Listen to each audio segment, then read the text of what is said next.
امروز میخوایم خوشمزه ترین و لوکس ترین شیرینی که میتونید برای عید درست کنید رو یادتون بدم. این شیرینی بدون فر درست میشه و در عرض 5 دقیقه هم حاضره. بریم که با هم درستش کنیم. برای شروع 160 گرم پودر نارگیل چرب نیاز داریم که 50 گرم پسته ریز شده رو بهش اضافه میکنیم. 30 گرم پودر قند داریم که الک میکنیم و به این ترکیب اضافه میکنیم. حالا 1 قاشق چای خوری هم هل بهش اضافه میکنیم. و در آخر شیر عسلی رو تا جایی بهش اضافه کنید که حالت خمیری پیدا کنه و منسجم بشه و مراقب باشید که بیش از حد نزنید که بافت شل نشه.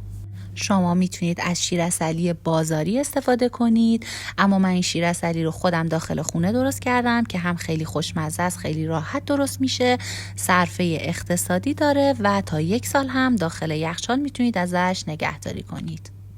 ببینید بافت شیرینیمون باید به این حالت باشه، نه زیاد سفت باشه نه زیاد شل.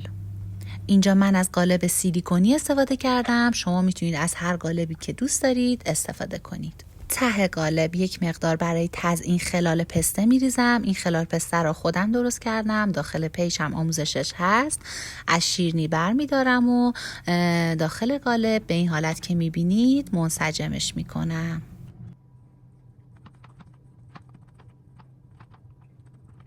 حالا شیرینی هامون رو 3-4 ساعت میذاریم داخل یخچال یا 1 ساعت میذاریم داخل فریزر بمونه که کاملا منسجم بشه. اینجا بعد از 3 ساعت من از یخچال درش آوردم و همونطور که میبینید خیلی راحت از داخل قالب جدا میشه.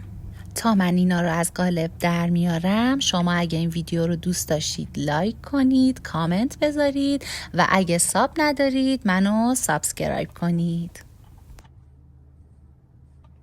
برای وسط شیرینی ها من 1 مقدار پسته رو به همراه شیر عسلی داخل میکسر ریختم، کاملا میکسش کردم و به این شکل که میبینید وسط شیرینی ها رو باش پر کردم. دیگه تزیینش کاملا سلیقه‌ای هستش. من اینجا از پسته و برگ گل محمدی استفاده کردم.